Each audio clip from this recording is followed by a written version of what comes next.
के investment managers के director and CEO Manish सुंथालिया जुड़ गए हैं, जिनके पास इक्विटी फंड मैनेजमेंट में 3 दशक का अनुभव है। उनसे समझते हैं कि मार्केट को किस तरीके से देखना चाहिए इस समय। Manish ji, good morning. वैसे आपको देख के लगता नहीं है कि मतलब इतने सालों से आप मार्केट में हैं, आप भी काफ़ी फिटनेस पे आपने काफ़ी काम किया है, लेकिन मार्केट में इस समय क्या करें, क्योंकि काफ़ी समय के बाद हमने एक साइजेबल ग्लोबल करेक्शन देखी है, खासतौर से जो जापान और यूएस में हुआ है, दोनों मार्केट्स में। तो पहले ज़रा थोड़ी इस पर बात कर लेते हैं, उसके बाद मैं सेक्टर्स और स्टॉक्स पर आऊँगा। देखिए, दो मेजर हेडविंड्स जो ग्लोबल मार्केट्स में अभी हमें देखने को मिल रही है। एक तो येन कैरी ट्रेड जो अनवाइंड हो रहा है, और दूसरा है जो मिडिल ईस्ट में टेंशन्स हैं, तो उसके लिए जो नर्वसनेस है।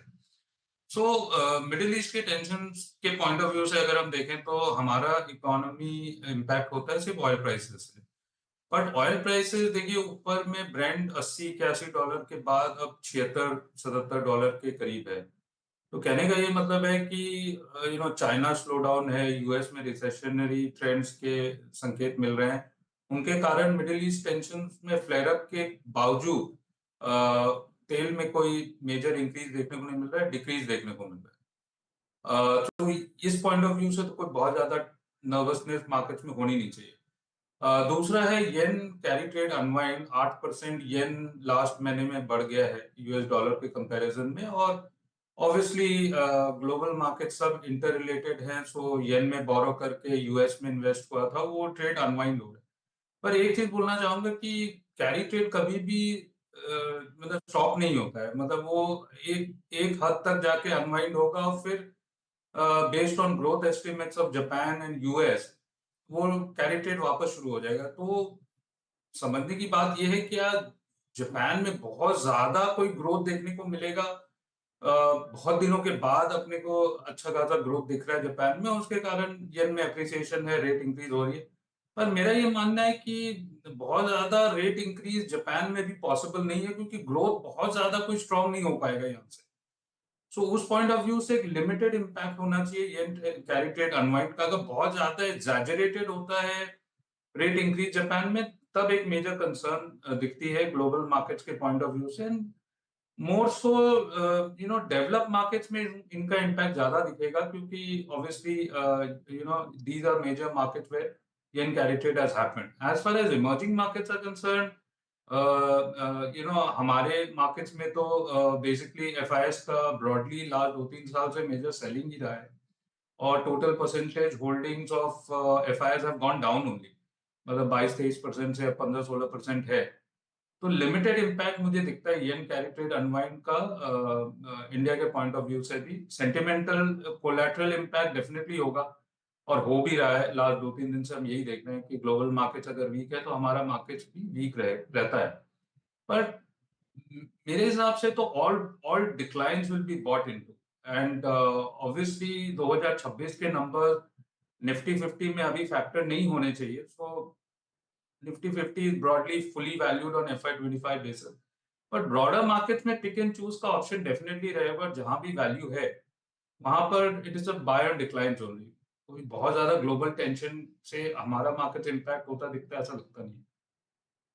ओके, अच्छा, क्योंकि क्रूड की बात हुई, और आज थोड़ा सा एफएमसीजी स्टॉक्स में जो स्पेशली जो थोड़े से क्रूड डेरिवेटिव्स से अपने इनपुट्स ड्राइव करते हैं, वहाँ पर थोड़ा सा बाइंग है आज यहाँ पर। एफएमसीजी में आपका क्या व्यू है इस समय, और आपके पोर्टफोलियो में क्या स्टांस है एफएमसीजी पर, और किस तरीके के स्टॉक्स आपको पसंद है यहाँ पर? देखिए, मैं काफी दिनों से यही बोल रहा हूँ कि एक सेक्टर रोटेशन डेफिनेटली होगा, क्योंकि जो सेक्टर बहुत ज्यादा बढ़ गए उनमें long term fundamentals definitely intact है, जैसे capital goods, railways, defence. But valuation was totally out of whack. मतलब आप 5-5 साल की अर्निंग्स को अगर डिस्काउंट करेंगे तो obviously these sectors are prone to correction, और वही हो रहा है।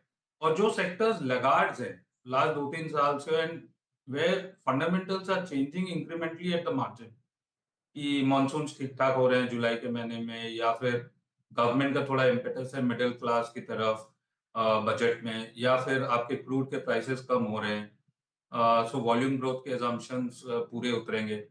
सो उस पॉइंट ऑफ व्यू से कंजम्पशन रिलेटेड स्टॉक्स में एक बाइंग का पॉसिबिलिटी डेफिनेटली था before the budget also, and that is what we are seeing.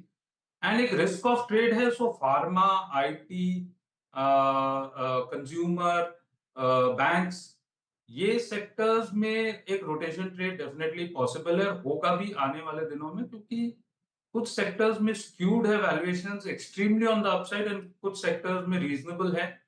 तो money will flow from over valued sectors to under valued sectors, तो यही stance है।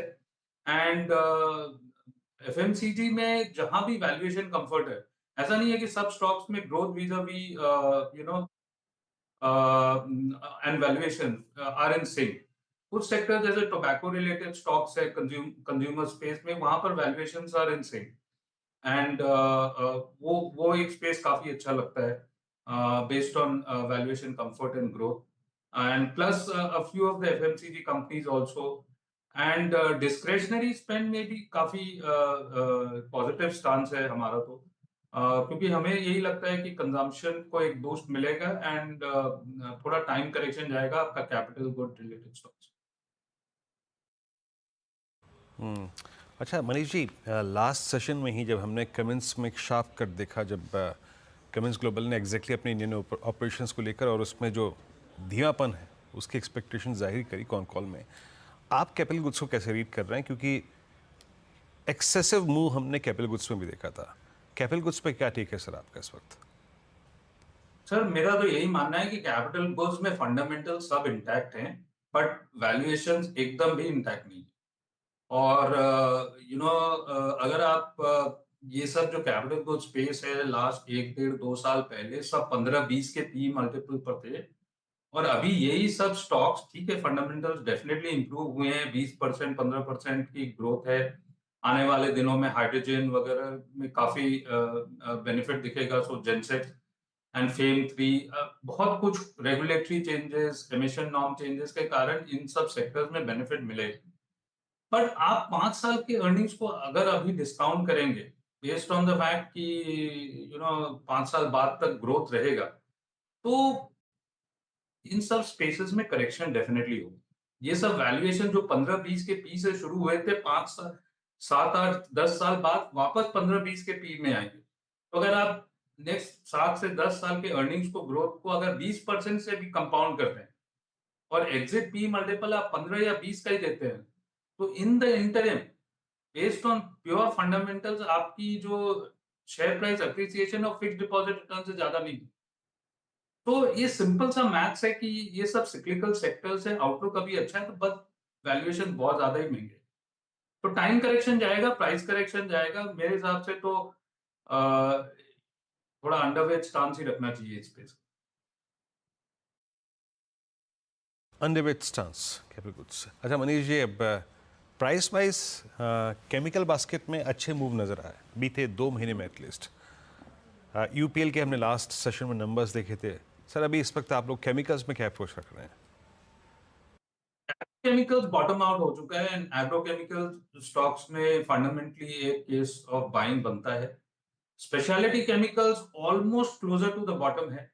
जो कोविड के बाद हमने एक्सेसिव सप्लाई देखी थी due to manufacturing production increase, और जो चैनल फिलिंग हुआ था, वो over the period last 2 years और सो ये रन डाउन हो गया। Demand is almost closer to supply, so इस क्वार्टर में भी हमने कई स्पेशलिटी केमिकल्स के नंबर देखे हैं, जहां आपको बहुत ज्यादा प्रेशर वॉल्यूम पर नहीं दिख रहा है। तो मेरा तो यही मानना है कि ये दोनों स्पेसेस बेसिकली बॉटम आउट हो चुके हैं, एंड जहां पर भी वैल्यूएशंस कंफर्टेबल है, मतलब कहने का ये मतलब ये 50-60 के पी पर तो नहीं सस्टेन होगा, बट जहां भी आपके 20 से 30 के पी में अगर मिलता है और 20 से 25% की ग्रोथ आने वाले 2 साल में दिखती है, वहां पर case of market cap increase definitely. IT पर आपने एक हल्का सा व्यू दिया था, लेकिन डिटेल्ड व्यू क्या रहेगा इस समय?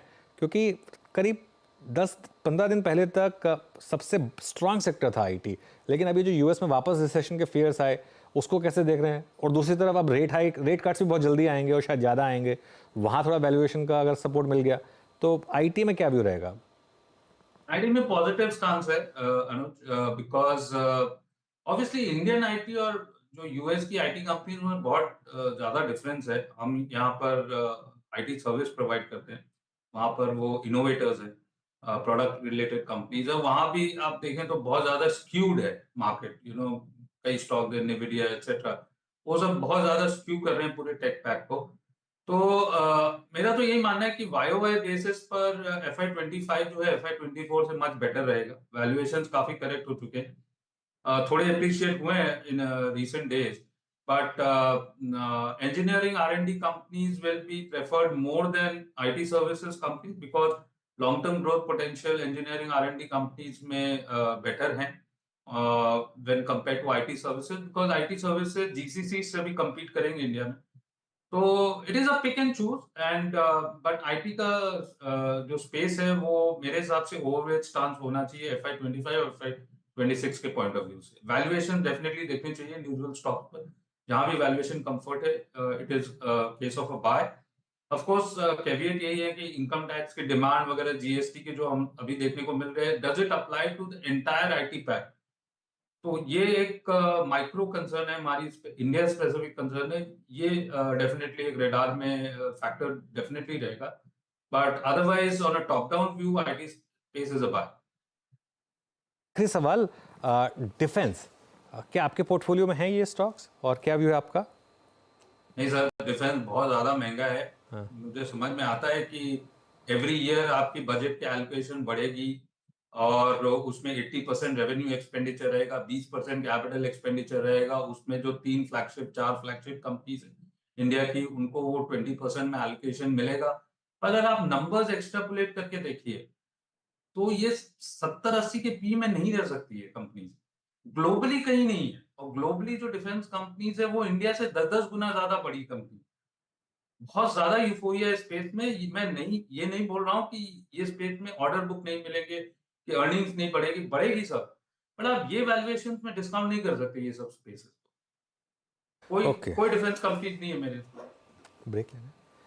ओके, बहुत बहुत शुक्रिया आज हमारे साथ जुड़ने के लिए मनीष जी, और इन सब सेक्टर्स पर बात करने के लिए। चलिए, मार्केट में थोड़ी सी रिकवरी, लेकिन अभी भी फीबल है वो रिकवरी। मिड कैप अभी भी 2.5% नीचे। हाँ, एक FMCG है जिसने एक शानदार रिकवरी दिखाई है। एक छोटा सा ब्रेक लेकर ट्रेडर्स हॉटलाइन में वापस लौटेंगे।